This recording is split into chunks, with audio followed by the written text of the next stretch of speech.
Welcome to the water that never sleeps.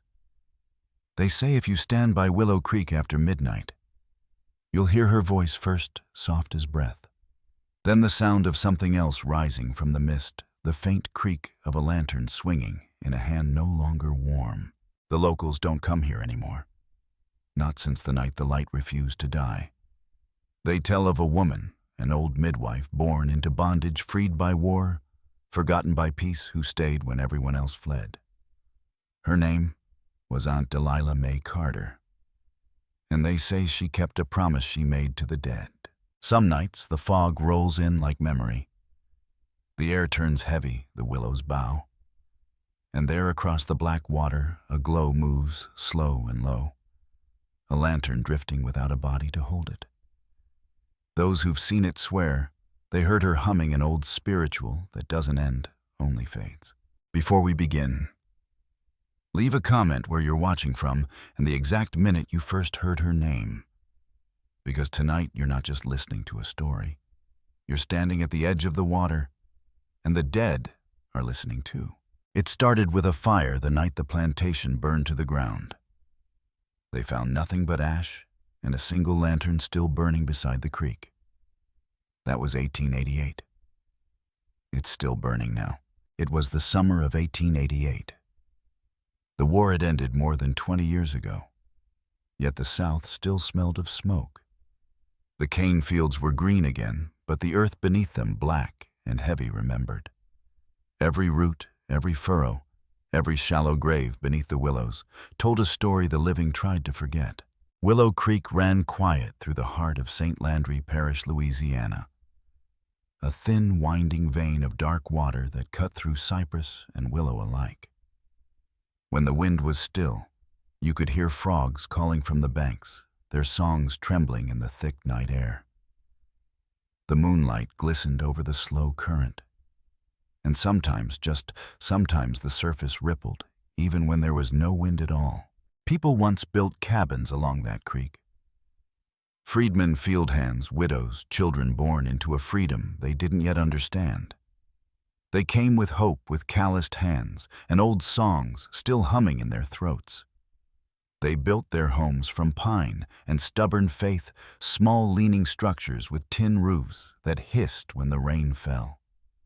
You could smell the iron of the lanterns, the smoke from sweetgrass fires, the river mud clinging to every pair of shoes. The Reconstruction government sent agents here, men with ledger's pens and the promise of new laws. They wrote about progress, about schools and freedom and the dignity of labor. But the ledgers didn't mention the nights. They didn't write about the way the air thickened after sundown, or how the newly freed refused to walk alone once the crickets stopped singing. They didn't note the sound that came from the creek, a whisper that traveled low and steady like someone speaking through water. By day, life struggled forward. Women washed clothes on the river stones. Children fetched buckets and sang songs that once were work chants. The church stood crooked but proud, a single-room chapel with whitewashed boards and a bell that never rang on time. On Sundays, the people gathered. They wore their only good clothes and prayed beneath rafters that creaked with heat. They sang of deliverance, but every hymn ended in a hush as though someone feared to sing too loud. And Aunt Delilah, she was there through it all. The midwife, the healer, the keeper of the light. Folks said she knew the creek better than anyone alive. She had delivered nearly every child born within 10 miles of that water, black or white, rich or poor, though few dared say her name aloud after nightfall. To some she was an angel of mercy, to others a woman who walked too close to spirits. Her cabin sat near the bend, where the willows leaned low, their roots twisting into the water like fingers. From her porch she could see the old plantation's remains, just a scar on the horizon now, where chimneys rose like broken teeth. The fields around it had gone wild, full of briar and creeping vine. But every evening, as the sun slipped behind the trees, a faint orange glow appeared near the ashes, a lantern's light flickering constant. Some said it was Delilah keeping vigil. Others whispered, it wasn't her hand that held it anymore. When the sun fell, the air turned sweet and heavy with honeysuckle, and the frogs stopped. The night birds grew quiet. The only sound left was the water's murmur and the faint hum of a woman's voice, low, rhythmic, almost like a prayer. "Keep your light burning," she would say. "Keep it burning so they can find their way." But no one ever asked who they were. To outsiders, Willow Creek was nothing but swamp and silence. A place the railroads forgot a dot on a map with no reason to visit. But to the people who lived there, the freed and the broken, it was a threshold. A space between what the world could see and what it refused to remember. Sometimes travelers passing through would glimpse her light, a pale flame floating near the waterline. They'd call out, thinking it a lantern left by a ferryman. But the ferryman had been gone for years. The bridge had collapsed one spring, washed away by a storm that tore through the parish like judgment. No one ever rebuilt it. They said Delilah crossed without it, walking barefoot through the flood. Her dress soaked, her lantern held high. She was looking for the children lost in the storm. Only one was found. The others? She said they followed the light into the deep water. After that night, she never slept inside again. Her cabin stood empty, door open to the night breeze. But the lantern on the porch never went out. Years passed. The civil rights agents came and went. The newspapers changed names. The parish lines redrew themselves. But the stories remained. A fisherman vanished one spring morning, his boat found drifting in circles by the bend. A traveler swore he heard a woman humming beneath the surface of the creek. A teacher walking home from the schoolhouse said she saw a light moving beside her step for step, though when she turned, there was nothing there.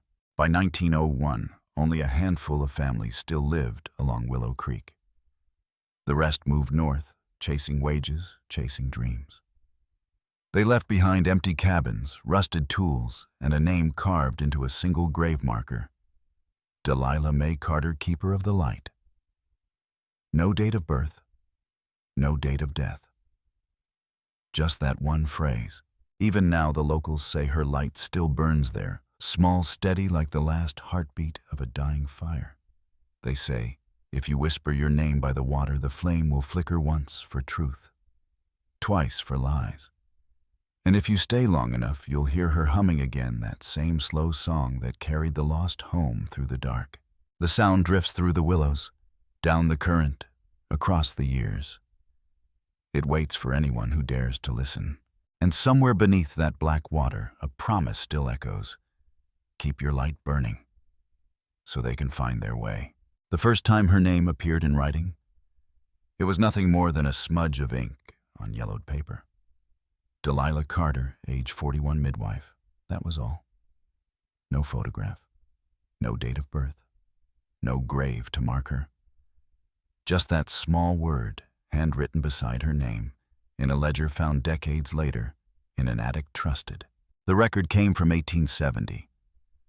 A Freedmen's Bureau census drawn up when men with stiff collars and hard eyes came riding through the parishes, measuring freedom in neat lines of script. They tallied bodies like they once tallied crops. They wrote about new laws, new order, new lives. But they didn't know how to write about the silence that came after the sun went down. In those years, the night still belonged to something older, something the ledgers couldn't name. Along Willow Creek, people tried to begin again. Freed families built small cabins from pine and hope-crooked houses that leaned toward the water as if listening for the past. The women boiled laundry by the riverbank, singing old work chants that now had no master's ear to hear them. Children played in the shallows, their laughter echoing between the willows. Yet even in daylight, there was a heaviness, the kind that clings to a place that's seen too much. Delilah lived at the bend, where the creek curled like a question mark. Her cabin was small: one room, a porch, a rocking chair, a single lantern that hung by the door. She was known to help deliver babies' patch wounds and mix herbs that worked better than the doctor's powders. She could quiet a fever with a whisper. She could still the shaking of a dying man's hands with a prayer. and some said she could see what others refused to look at. When the plantation house burned in 1888, smoke rose high enough to turn the moon red. People ran from their shacks to watch the fire devour the white columns, the roof caving in like a rib cage. By dawn, all that remained was a heap of ash, and one small flame still flickering near the waterline. A lantern, upright glass, unbroken flame steady. They said Delilah stood beside it, untouched by the fire, whispering names no one else could hear. From that night on, she kept the light burning. Through every storm, through every fever, through every funeral she attended, that flame never died. Neighbors would see it across the water, a pinprick of orange, in the fog, swaying slow, as if a hand carried it just above the reeds. Sometimes it would move upstream against the current. Sometimes it floated still. And when anyone tried to get close, the air grew cold heavy like the moment before thunder. They said it began as a promise. The night of the fire, she had lost 3 children, all born in her hands. The river took them, and she vowed the dark would never take another. "I'll keep the light," she said. "I'll keep it for them that can't find home." People believed her. Or maybe they just wanted to. But as years passed, something shifted. The creek grew quiet. The frogs stopped singing after dusk. A stillness settled that made even the wind hesitate. And then the disappearances began. A fisherman went missing in early spring. They found his skiff turning slow circles near the bend, his net still folded, his pipe still burning. A field hand vanished, walking home from the night service. Footprints stopped halfway across the bridge. A traveler claimed he saw a woman standing in the fog, lantern in hand, beckoning. He followed the light until the path beneath his feet dissolved into water. He barely escaped the mud that tried to pull him under. Each time the stories returned to one name, Aunt Delilah Mae Carter, the keeper of the creek. No one could agree what she was anymore. Some said holy woman. Some said witch. Some said she was the last slave still bound to the land, unable to cross over until her promise was kept. Her legend grew like the willows themselves, twisting, spreading, taking root in every story told by the fire. By the turn of the century, Willow Creek was nearly empty. The government called it abandoned property. The church still kept one small ledger, a book of baptisms and burials, its pages water-stained and warped. On the final page, written in Reverend Tillet's hand, are 4 words for Sister Delilah's light. No date, no explanation, just that.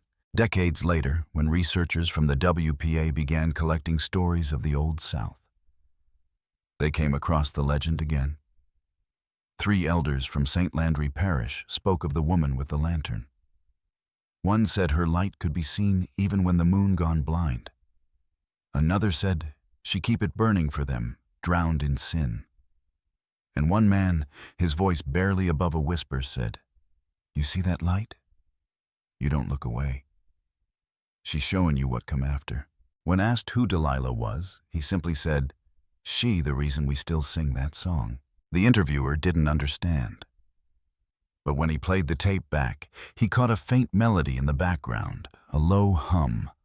Rhythmic, sorrowful, the same refrain recorded years later by levee workers on the Mississippi, "Keep your light burnin' till the morning come." It wasn't just a song, it was an inheritance. By then the legend had changed. Form whispered through hymns carried in work songs, hidden in sermons. Children were warned never to mock the light, never to throw stones into the water. If you did, they said, you'd hear your name called at night, once soft, once louder. And if you answered twice, you'd never wake again. A few dismissed it as superstition. Others said it was memory refusing to die, the collective echo of souls whose names were never written down. Still, the records kept surfacing small, fragile proofs that something lingered there. In 1912, a surveyor snapped a photograph of the overgrown creek. When the image was developed, a faint light glowed in the lower corner, too bright to be reflection, too steady to be fireflies. The man filed it away, labeling it exposure error. But in the negative, the flame appears centered, framed perfectly by hanging willow branches, as though someone had been waiting for the camera. Another document, 24. A letter to a newspaper editor from a traveling preacher. There is a brightness in the marsh, unholy and persistent. I stood upon the bank and heard the water hum. It sang a tune not of God, but of sorrow. He begged the parish to drain the area. No one did.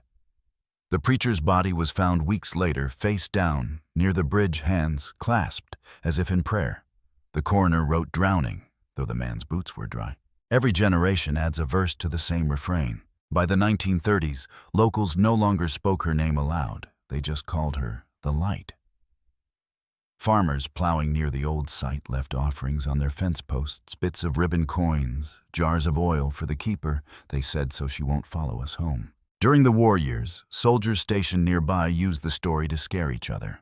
One of them wrote home describing a phantom lantern floating across the bayou. His letter ends abruptly. "Strange thing, Ma." The light seemed to stop and look back at me. Even the skeptics couldn't ignore it. In the 1960s, state surveyors recorded localized luminescence above water surface, untraceable source. No photographs, no further explanation.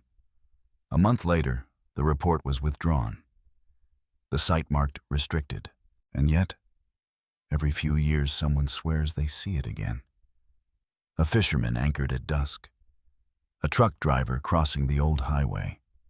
A boy walking home from a summer revival, seeing a small orange glow moving through the trees. Always the same, a steady light, never flickering, never dim. Some say it moves toward you until you blink and then it's gone. Others say it stays still, waiting. In 1987, a storm uprooted 3 willows near the bend. Beneath their tangled roots, workers found fragments of iron, the handle of a lantern rusted but intact. A piece of cracked glass still smeared with soot. They sent it to the parish museum where it sits under glass with a label that reads simply, "Artifact Origin Unknown." The curators don't speak of Delilah. But the guides never stay long after dark. Locals tell one last story.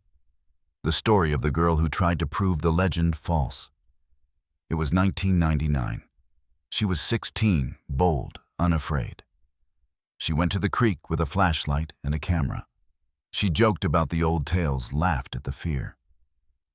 That night, she never came home. Search teams found her phone near the waterline screen, cracked, still recording. The last frame shows the reflection of a flame, bright-centered, moving closer. Her name was Althea Green. The police ruled it accidental drowning. But the townspeople just shook their heads and whispered. She answered twice, and still, the song.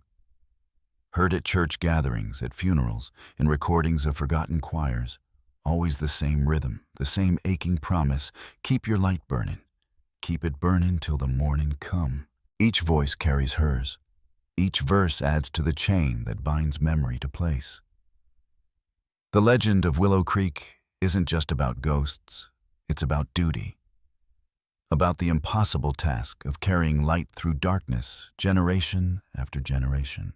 Maybe that's why her story refuses to fade. Because it isn't really about a lantern at all. It's about a woman who once said she would never leave the lost behind, and never did. The creek still runs slower now, silt choking its bends. The cabins are gone, the names erased from maps. But on certain nights when fog drifts across the bayou and the air tastes of iron and rain, the light appears again, small, still, unwavering, a heartbeat against the dark. And if you listen closely past the hum of insects, past the rustle of willows, you might hear her voice rising through the years. Keep your light burning. Keep your promise. The morning's almost come. By the turn of the century, Willow Creek had already begun to fade from the maps. The parish men stopped marking its boundaries, and the county clerk stopped recording its name. But down in the lowland mist beneath the hanging moss and the moan of frogs, the place still breathed. The air itself seemed alive, like it was holding on to something. The locals said it was her, Aunt Delilah Mae Carter, the woman who had outlasted the fire, the fever, the flood, the one who never stopped keeping her light. The first story to break the quiet came around 1904. A railway crew had been sent to survey a route for a new line through the bayou. They set up camp near the old bridge, cooked beans over a small fire, laughed too loud for a place that listened too closely. On the second night, the fog rolled in thick, cold, and fast. The men said they heard humming through the mist, slow and low like someone singing from under the water. By morning, 2 of them were gone. Their tents stood open, lanterns still lit.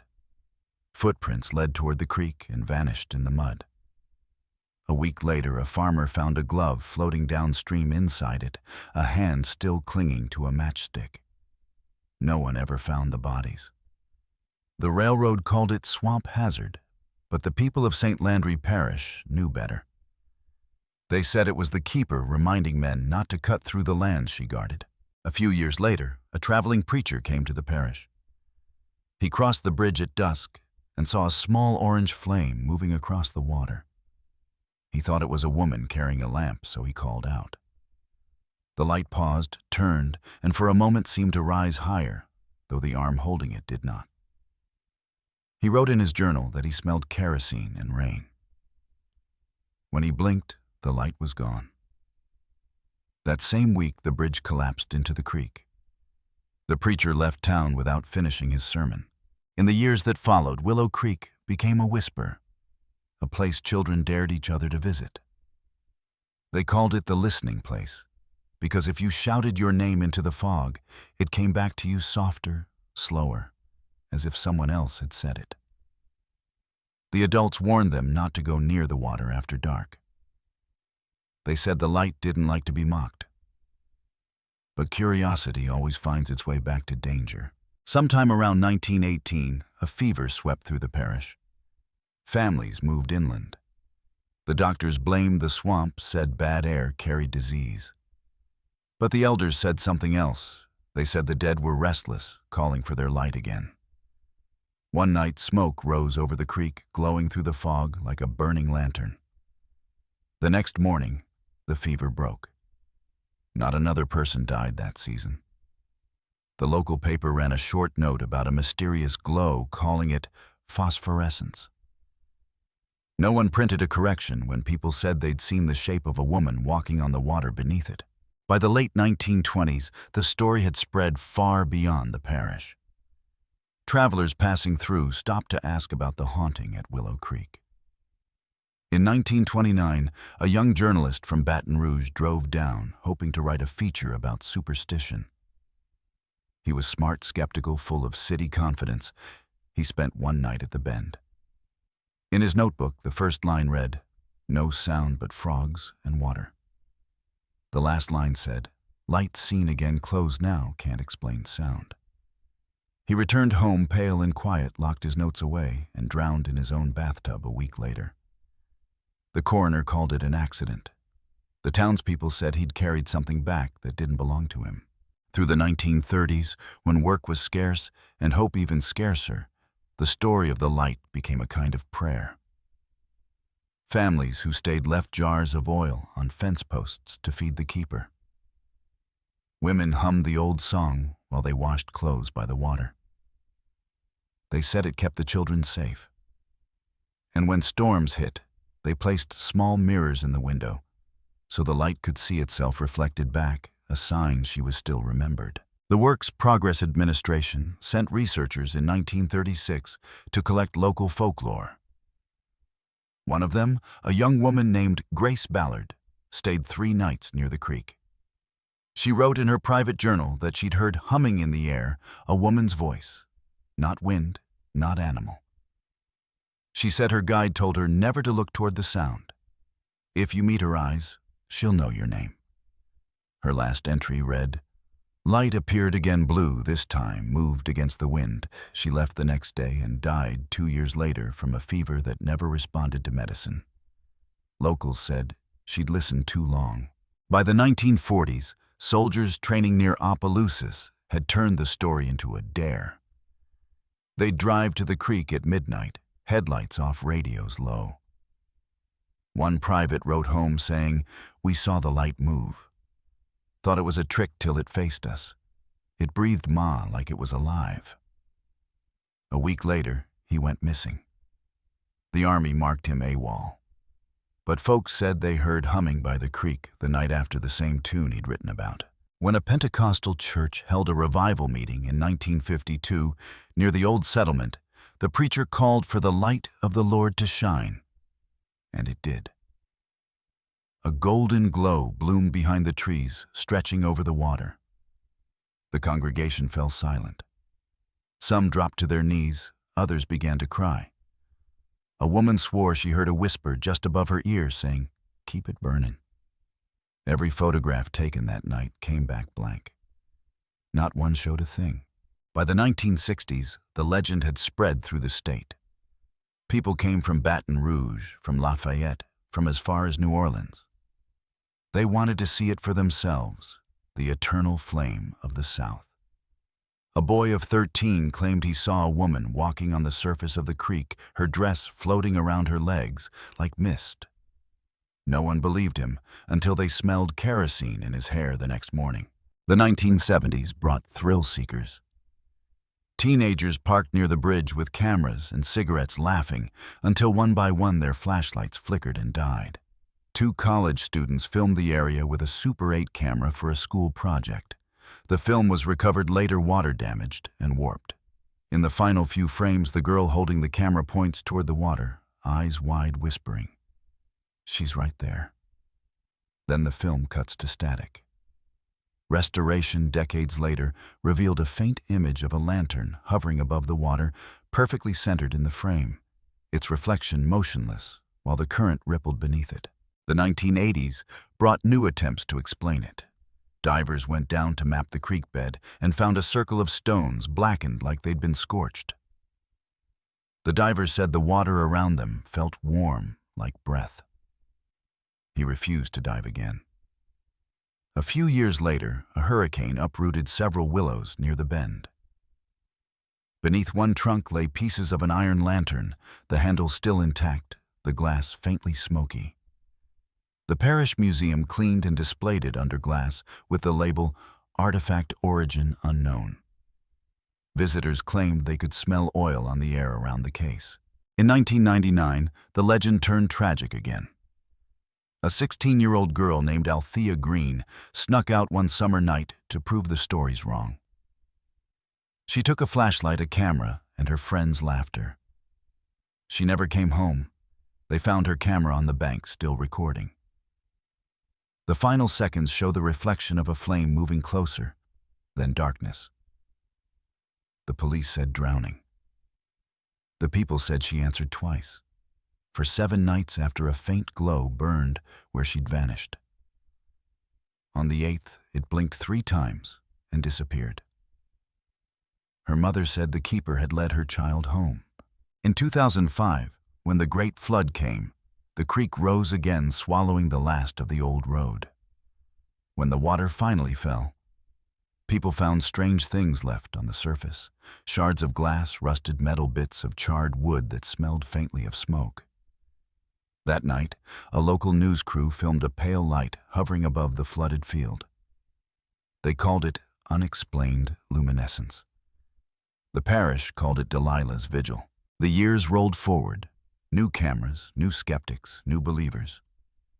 In 2013, a documentary team from Baton Rouge arrived with night vision gear, heat sensors, and digital recorders. They camped by the creek for 2 nights. Nothing happened. Until the 3rd. At 2:13 a.m., their microphones caught a low vibration, not wind, not insect hum, a human tone drawn out and steady. On playback, the words emerged faintly through the static. "Keep your light burning." They packed up before dawn. Their footage was never released. 2 months later, one of them emailed the parish clerk asking for contact information for the caretaker with the lantern. There was no caretaker. There never had been. In 2016, another flood came. And once again, the light returned. Dozens of witnesses gathered by the new bridge, silent, holding their phones like candles. The flame drifted across the water small but unshaken until it reached the center of the creek. It hovered there motionless for almost a minute, then flared white and vanished. The next morning, on the mud where it had stopped, someone found a rusted lantern key wrapped in a strand of gray hair. The sheriff collected it, but the evidence tag disappeared from the file. Now Willow Creek is fenced and posted with no trespassing signs, but that doesn't stop the ones who come at night. Some are ghost hunters, some are wanderers, and some are just quiet souls looking for proof that the world remembers its promises. They walk through the reeds, flashlights low whispering her name. Most see nothing but fog. A very few come back pale and shaking eyes wide, like they've seen something too kind to be frightening, too sad to be false.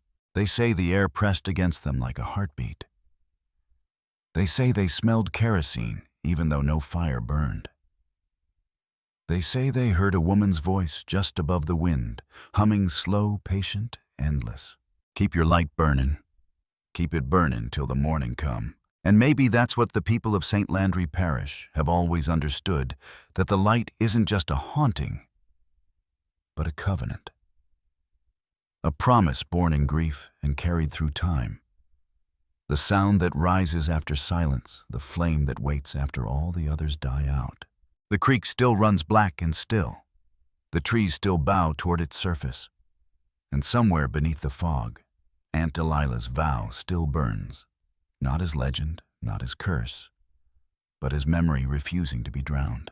Because the light at Willow Creek was never meant to scare the living. It was meant to guide the forgotten. And if you stand there long enough, if you listen through the hum and the water and your own heartbeat, you'll hear it too, the soft voice, the slow hymn, the old promise breathing through the night. Keep your light burnin'. The morning's almost come. Every story leaves behind traces, some in ink, some in ash. And if you look closely enough, if you learn how to listen through paper, the truth begins to hum beneath the page. The legend of Willow Creek has always walked the thin line between record and remembrance, between what history can prove and what the living refuse to forget. In the archives of St. Landry Parish, there's a box labeled simply Freedman Miscellaneous. Inside, a handful of brittle papers. One, a torn sheet from 1871, mentions a colored midwife, Delilah Carter, known to assist births by lantern light. Another undated notes a supply requisition oil for grave lantern 3 bottles per quarter, authorized by Reverend Tillett. The handwriting is the same one found in the old church ledger, the one that ends with, "For Sister Delilah's light." At first glance, it's nothing routine, bureaucratic, forgettable. But each document hums with something more. It's the tone of a parish that kept a promise alive through habit, through ritual, through fear. Year after year, they kept buying oil for a flame no one claimed to tend. A letter found in a Baton Rouge archive fills another gap. Dated 1909, written by a missionary nurse named Clara May. I stayed with a woman called Aunt D. She was old, yet her eyes glowed like glass by lamplight. She told me she'd seen too much to sleep, that she kept watch so others could rest. When I asked how long she'd been doing it, she said, "Since the night the house burned. Since the ones I couldn't save learned to walk on the water." The letter never made it into any official report. It was found tucked inside a hymnal between the pages of Go Down Moses. In 1937, the Federal Writers Project collected interviews across Louisiana.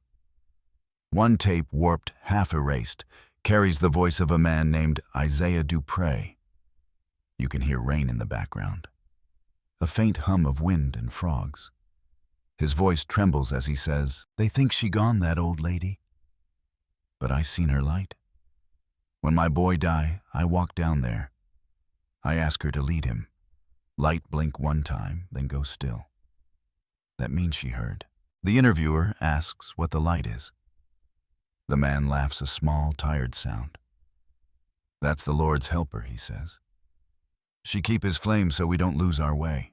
The interviewer tries to press, "Do you mean ghost?" And the man's voice sharpens. "No, son. I mean mercy. The tape ends there. But every official record, every government folder, stops just short of certainty. There's always a gap of breath left unspoken. And that's where the folklore takes over. In the oral tradition, the light isn't just one woman's vigil, it's a covenant between worlds. The freed and the fallen. The living and the lost. Each time a name disappeared from the census, each time a child died unnamed. The people said Delilah lit her lantern again. Her light was their record, and perhaps that's why it lasted. Because paper burns, but fire remembers. The melody that haunted the parish, "Keep your light burning till the morning come," turns up again in unlikely places. A 1907 field recording from a levee work camp in New Orleans. A 1923 blues standard from a singer named Hattie Vance recorded on cracked acetate. Don't let that lantern fade. Mama watched the river run. Even in Harlem during the jazz years, a street preacher was known to end his sermons with the same line, "The morning's almost come." Each version changed tempo, rhythm, accent, but the words stayed. Always about the light. Always about the waiting. Some called it coincidence. Others, lineage. A memory moving through music, invisible but persistent. Like an old spirit finding new mouths to sing through. And still the evidence never quite sleeps. In 1984, a team from Tulane University cataloging regional folklore came across a glass plate photograph mislabeled "Ruins" near St. Landry. When developed, it revealed 3 brick chimneys surrounded by tall grass, and in the foreground, a rusted lantern hanging from a branch. The caption scratched on the negative read, "Lighted upon approach, no one present." The archivist thought it a joke. But under infrared analysis, the reflection in the lantern's glass shows a shape, faint blurred human standing just beyond the frame. The exposure time proves it wasn't smoke. It was still deliberate there. The folklore says that Delilah's lantern was never hers alone. It carried the light of everyone who'd gone unnamed.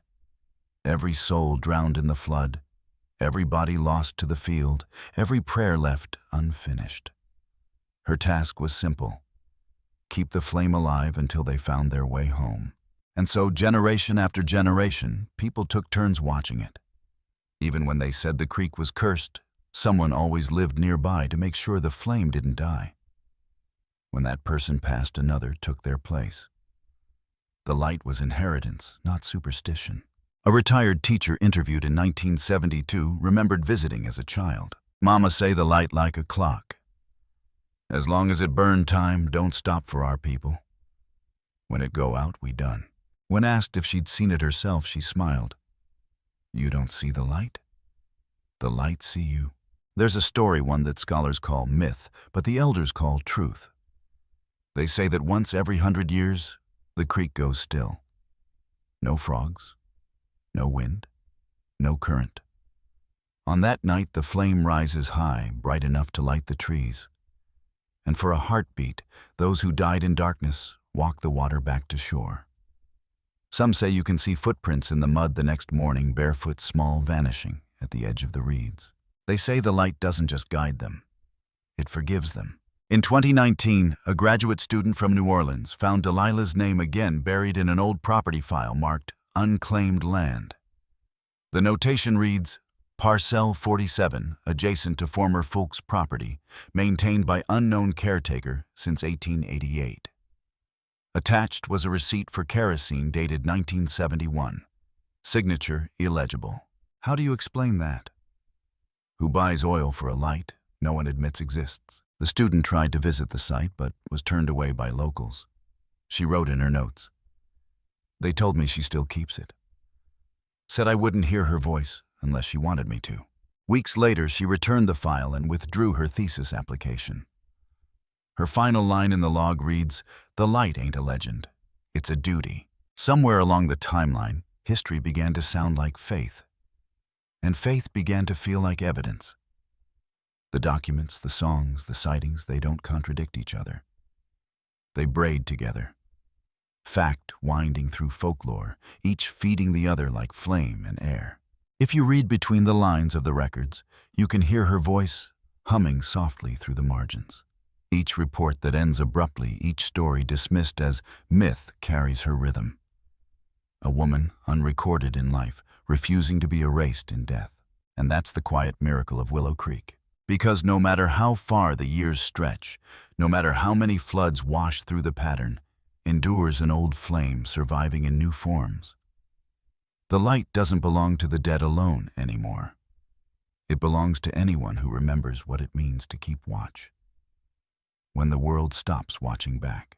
The parish archivist once said, half joking, half afraid, that when the building loses power during a storm, the first thing to glow is the cabinet marked Freedmen Miscellaneous. Inside, the papers faintly luminesce. Phosphor from old glue, they said. But the night janitor swore otherwise. He said he saw handwriting shimmer where the ink had long since faded, looping cursive, neat and deliberate spelling 3 words, keep it burning. And so the story continues, not as proof, not as warning, but as pulse. A flame passed hand to hand, page to page, generation to generation. Because somewhere in the gap between record and ritual, Aunt Delilah still keeps her promise. And if you ever stand by that water and see a faint light swaying slow through the mist, don't look away. Don't run. Just listen, and you'll hear it too. That same soft voice rising through the years, carrying the memory of all who walked before you. Keep your light burnin'. Keep it burnin' till the morning come. History, like water, has a way of circling back. You can drain it, rename it, pave a road across it, but it remembers.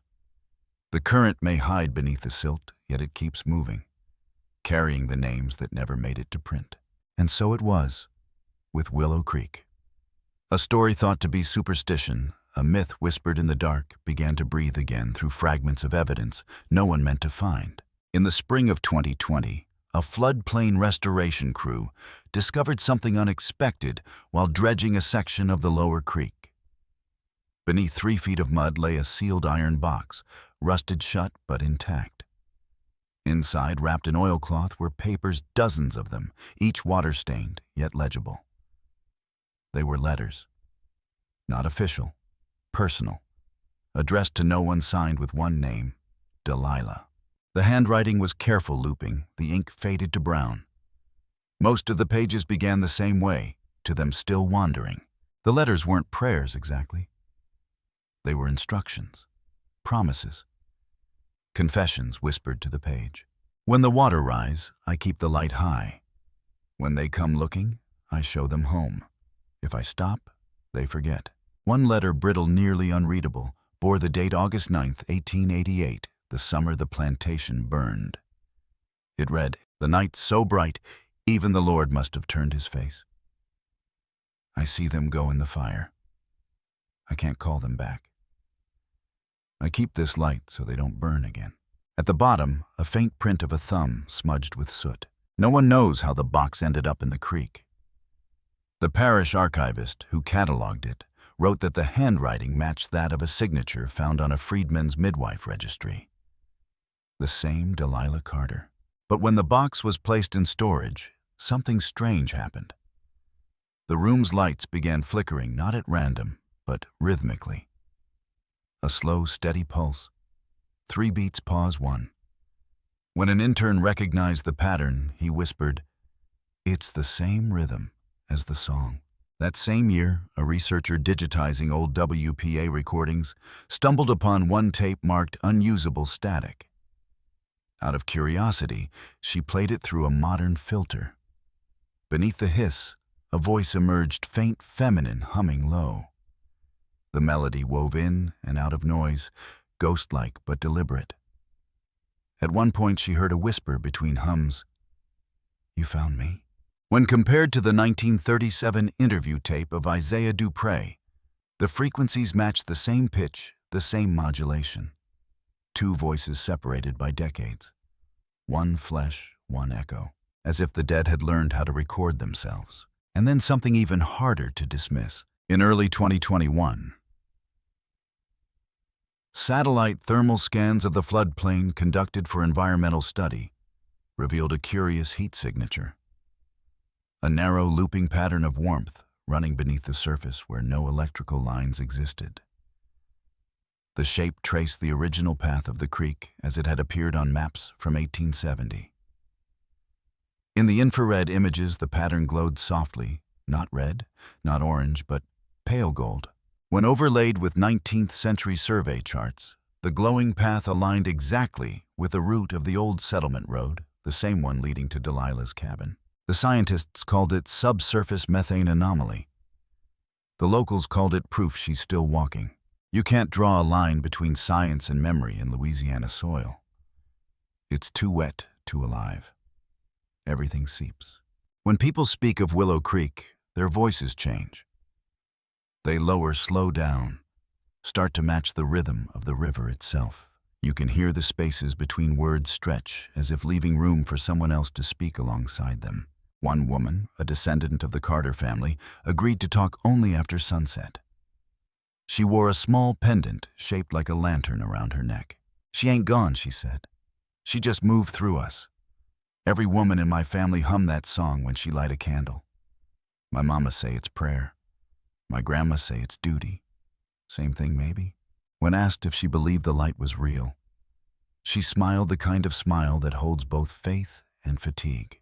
Real, it's the only thing that ever stayed. She said her grandmother once dreamed of a woman standing at the edge of water barefoot, dress soaked to the knees.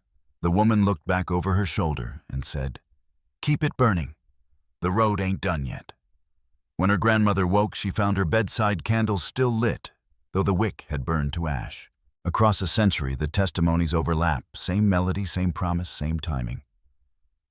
Always when storms rise, always when someone's lost. And sometimes, the creek gives something back.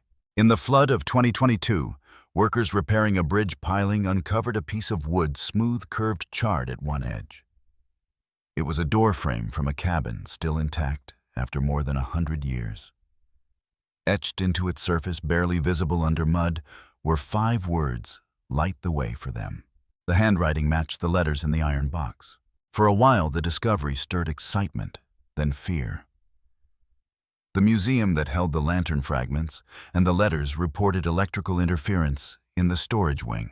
Security cameras cut to static at the same time every night, 3:07 a.m., the hour recorded in the 2013 documentary team's footage as the moment the light appeared. A night guard said he heard humming coming from the locked archive room. When he opened the door, the light steadied and the hum stopped.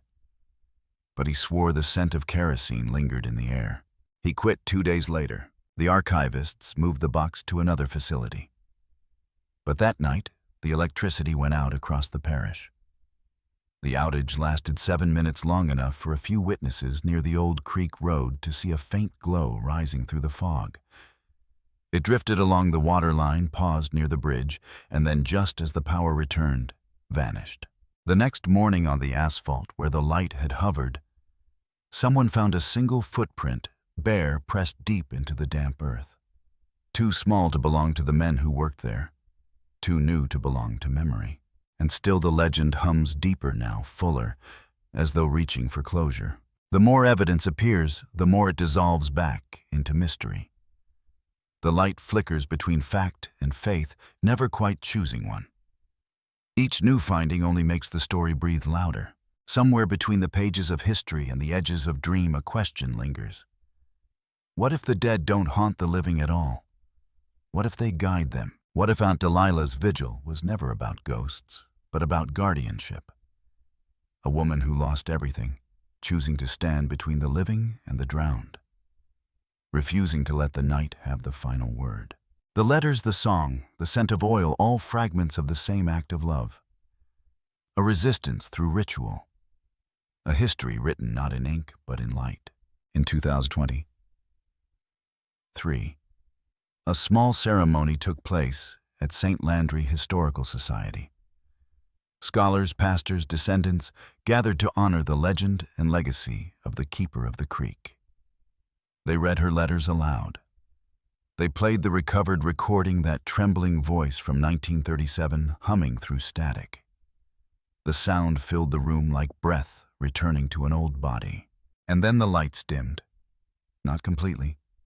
just enough that every electric bulb flickered once, twice, 3 times. The same rhythm as the song. No one spoke. The archivist who'd handled the box simply whispered, "She heard us." The room grew still.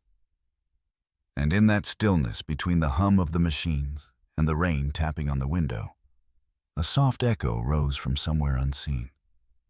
Not loud, not eerie, just kind. A single line, low and familiar. "Keep your light burning. The morning's almost come." No one could tell where it came from. It sounded everywhere at once, inside the walls, beneath the floor, behind the heartbeat. When the sound faded, the clock struck 3. The same hour.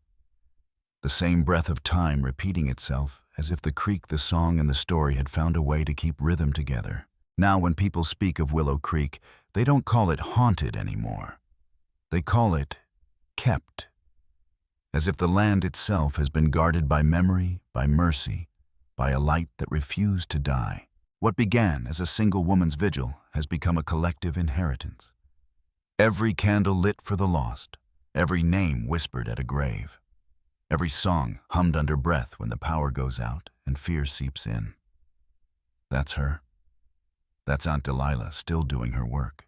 The records can't prove it. The scientists can't explain it. But the heart knows. The air still hums when the rain comes. The willows still bow when the fog returns. And somewhere out there by the black water, the flame still sways, not trapped, not ghostly, but alive.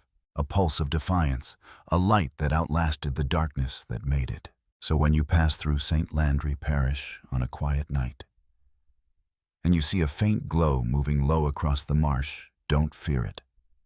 Don't call it ghost fire. Just know you're seeing the last promise of a woman who refused to let silence have the final say. She's still there, still keeping the watch, still whispering into the dark for the dead, for the living, for anyone who dares to listen. Keep your light burning. Keep it burning till the morning come. Morning always comes slow to places like Willow Creek. The fog doesn't lift all at once. It unravels gentle, reluctant, like a dream that doesn't want to end. And when it does, the land beneath reveals what the night has hidden. The bent reeds, the soft ripple of black water, the faint smell of oil still clinging to the air. Nothing remains of the old cabins now. No beams, no walls, not even the path that once led to Aunt Delilah's door. Just a few stones that refuse to sink, moss-covered and stubborn. The kind of stones that remember footsteps even when the earth forgets their names. It's quiet here in the daylight, almost painfully so. But if you stay long enough, if you let the wind carry the weight of it, you begin to understand what people meant when they said this place is kept. It's not haunted, not cursed. It's guarded. Watched over by something that learned long ago how to keep the past alive without needing to be seen. Time has its way of erasing. And yet somehow, Willow Creek has refused. The maps may have changed, the names may have faded, but the story keeps finding a way to surface through songs, through letters, through the hush between one generation's voice and the next. In 2024, a local historian named Naomi Briggs, a teacher, a mother, a descendant of freedmen from the same parish, began leading walking tours of the area. She doesn't talk about ghosts. She talks about memory. About the way certain names never made it into history books, but lived on in the mouths of people who refused to stop saying them. At the end of each tour, she lights a single candle at the water's edge and tells her group, "Don't ask if it's real. Ask what it means." And every time the crowd falls silent. Because in that silence between the flicker of flame and the sound of the river breathing, they feel it. That strange mix of grief and gratitude. That old rhythm, steady and slow. The parish built a small memorial last year. Not a statue, not a shrine. Just a plaque on a post near the bend where the creek curves toward the bayou. It reads, "In memory of the keeper of the light. She kept watch when no one else did. She burned so others could find their way home." People come from all over to leave things there, ribbons, candles, jars of oil, tiny handwritten prayers. And sometimes when the evening settles and the last tourist has gone, the offerings tremble just slightly, as if touched by an unseen breeze. The caretakers say it's the wind.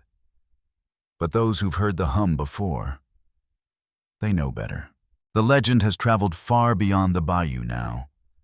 Musicians sample her song in gospel tracks. Writers call her the first light keeper of the South. A filmmaker once said, if the ghost of America had a mother, it would be her. But even through the noise of modern retellings, through the documentaries, the digital recreations, the headlines, the core of it remains the same. A woman stood against darkness, and the darkness blinked first. There's no theology for that. No easy category. Just devotion, the kind that transcends religion, race, even death itself. Sometimes I think about those letters found in the iron box. All those words written to no one and everyone at once. To them still wandering, she wrote. Maybe she wasn't talking only to the dead. Maybe she was writing to us. Because we're all wanderers in one way or another. All carrying our small lanterns through the fog, hoping they're bright enough to lead someone else home. That's the quiet genius of her story. It doesn't end at the waterline. It reaches into the way we live now. Every vigil held for the lost. Every candle lit after a tragedy. Every small act of remembrance whispered under breath. All of it echoes the same vow. Keep your light burning. If you drive down the old parish road today, you'll see how the trees still bow toward the creek. How the air feels heavier there, not with fear but with presence, as though the soil itself is listening. On clear nights, you can still catch the faint hum, that low, unbroken tone carried on the wind. Some say it's the frogs, some say it's the sound of the current against the roots. But once you've heard her story, you'll never hear that sound the same way again. A few times each year during the floods, the water glows faintly where the old bridge used to stand. Scientists have their theories. Gases, minerals, reflection, and maybe they're right. But still people come and stand there in the rain, just watching quiet. And if you ask them what they're waiting for, most can't say. They just listen. It's not about proof anymore. It's about witness. There's an old saying down here. When you light a candle, you invite the past to sit with you. Maybe that's all the keeper ever did. Maybe that's all any of us can do, sit with the past. Let it breathe beside us, refuse to let it go hungry. Some believe her spirit finally crossed over when the museum opened the letters to the public. Others say she never will, that she doesn't need to, because her job isn't finished. Because the world keeps forgetting, and someone has to keep reminding it. And so the light endures, steady, patient, merciful. Not a haunting, but a heartbeat. If you visit the site now, you'll see a single lamppost the parish installed for safety. Solar-powered motion sensor. It flickers on whenever someone approaches. But there's a small glitch they can't explain. The light sometimes turns on hours after closing when no one's there. Security footage shows nothing. Just fog. The technicians say it's a wiring fault. The locals smile and say, she's checking the path. And if you stand beneath that glow long enough, if you let the night settle around you, you might hear it too. A low hum, faint but steady, threading through the trees like the memory of a lullaby. A rhythm older than the bridge, older than the parish, older than fear itself. A reminder that somewhere someone is still keeping watch. The legend of Willow Creek isn't about the supernatural. It's about endurance, the refusal to let compassion die. It's about one woman's vow to stand between the living and the lost, and how that vow became a lineage of care. Across time, across color, across belief, her light has found new hands, every mother who stays up through the storm, every father who leaves a porch lamp burning until a child returns, every neighbor who waits by the window for the ones still out in the dark.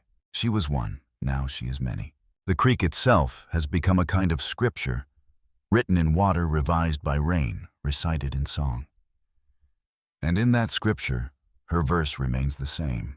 Keep your light burnin' till the morning come. And so as this story closes, as the screen darkens and the voice fades, let there be a moment, just one, of quiet. Not the silence of fear, but the silence of knowing. The silence that follows when a name long buried finally breathes again. Because this was never just a ghost story. It was a testimony. A record written in flame and fog.